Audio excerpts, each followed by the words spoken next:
Okay, so in the last lesson, we talked about how much it costs and how much you should spend on an apartment. What we're going to do now is we're going to look at some apartments in the Bloomington area, figure out how much they cost, and see if you can afford them.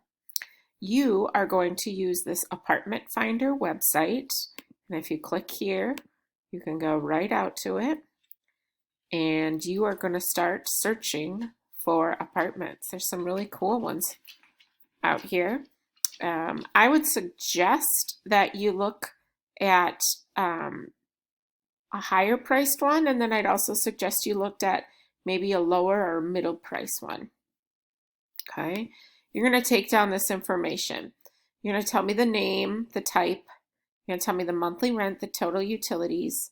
You're going to tell me how much renter's insurance would cost, and if there's other costs, like if you have to pay for parking, or if you have to pay if you have a pet, or whatever other increases you might have, whatever fees they might have. And then you're going to tell me if this meets the 30% rule. And remember the 30% rule from the lesson you just did, the first lesson. All right, so what you're going to do is you are going to check out different apartments. Now, your salary is $27,000 a year. That is just a random salary I made up, but it actually fits for a lot of people who are working a minimum wage job or working a starting salary. So that's actually, it's going to fit that. My hope is that you make more than that, but for right now, it's just a good guess. All right, go ahead and fill this out and then decide which one of these living situations is best for you.